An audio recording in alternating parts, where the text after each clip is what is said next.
Hello, this is Sophie from Words That Talk.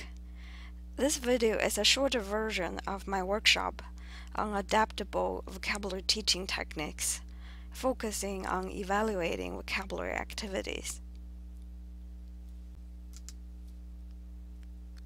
A 5-year-old boy drew this picture the other day and said, "Look, this is a map of the universe. I'm going to follow it to look for aliens."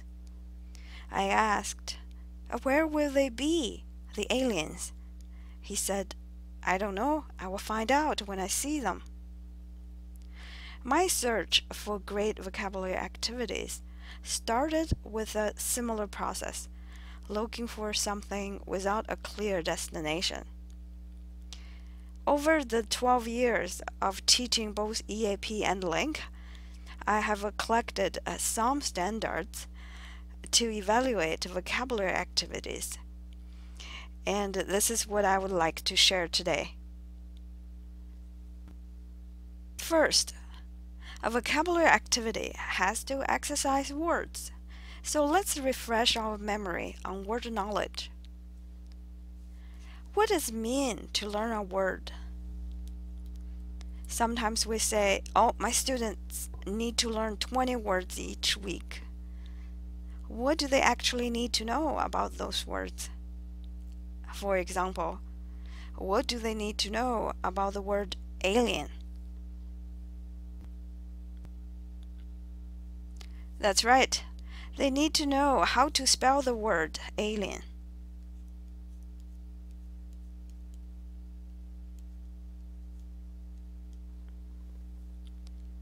And any family words? Alienate.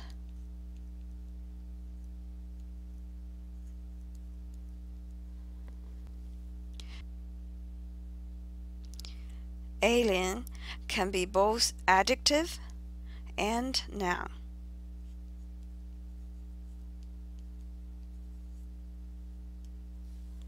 That's parts of speech. The sound of the word, it's alien.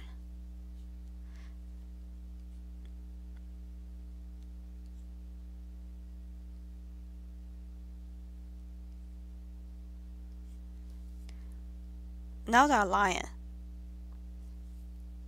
What about its meaning? Belonging to a foreign country or even a planet.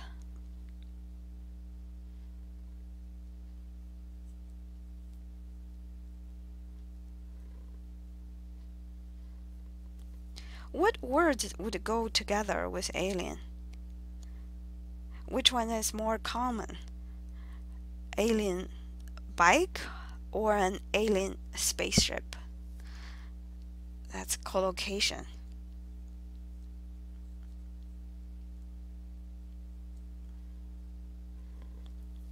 Speaking of an alien spaceship, what genre would you relate to the word alien? Science fiction.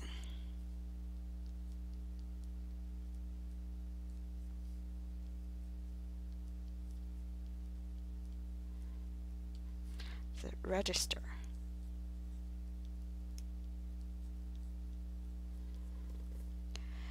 Any synonyms you can think of for alien? Foreign.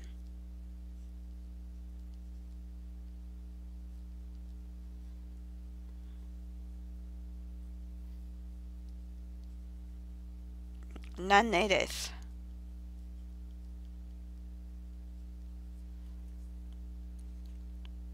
Have you heard of the term alien hand syndrome?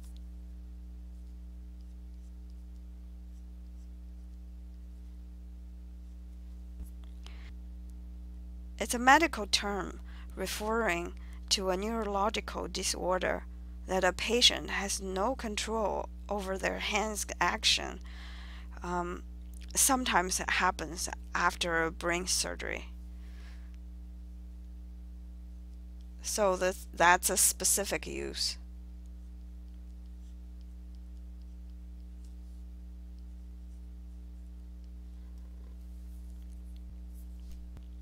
It's quite a bit for our students to master, isn't it? One day I mentioned abacus in my class. My students looked puzzled, asking, "What is abacus?" My Russian student said, "I know." Then he described what an abacus looked like and what it was for. Other students were impressed. They said, "How come you know this word? It wasn't even invented by Russians." He said, "When I studied English in Russia, we were always given a vocabulary book to memorize, alphabetically ordered. Abacus is always the first one. Even if you don't make it to page 5, you know abacus." My Chinese student said, we had a vocabulary book too, with abacus being the first one.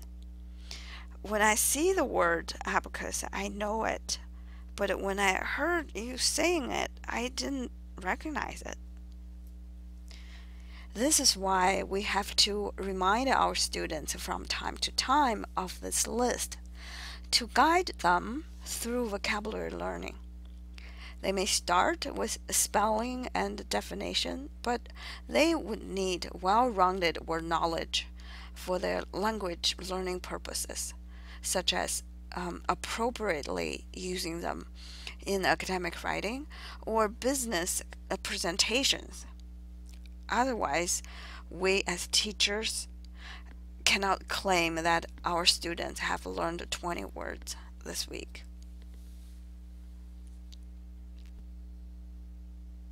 Besides word knowledge, what else is important for a vocabulary activity? There are so many vocabulary activity books and online resources out there. What makes you think, "Oh, this is a good one"? Is it fun? Why having fun is justified? The excitement at the moment of learning can make learning more effective. Does it interest your visual learners? Does it excite your kinesthetic students? Or even better, does it address a variety of learning styles and access various modalities?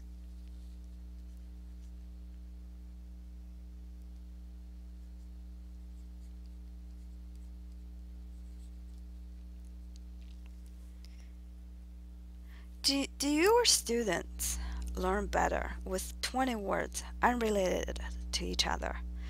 Or do they learn better with words related to a certain topic? That's right, in context. Next one is what I have been advocating for: learner autonomy.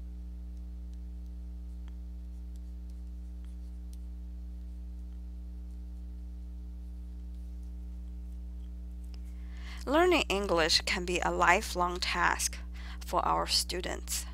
The ultimate goal of teaching, I believe, is to provide the students with a repertoire of techniques and strategies so that they can become independent learners, and one day they can learn without us.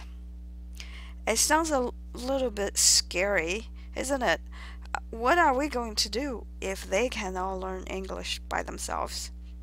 But without building towards learner autonomy, our classroom cannot be truly qualified as student-centered. Last but not least, adaptability.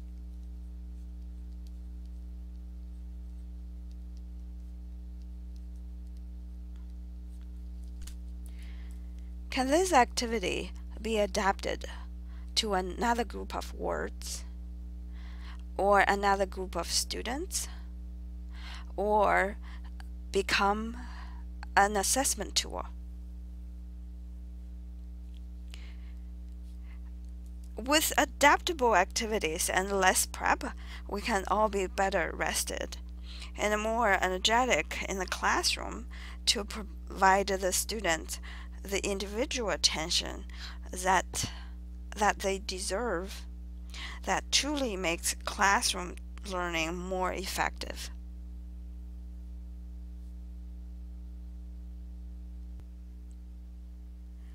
Wouldn't it be ideal if we can find an activity that meets all the criteria? However, if you can find a group of activities that can cover the list pretty well, you know your students will have a better chance to learn those 20 words.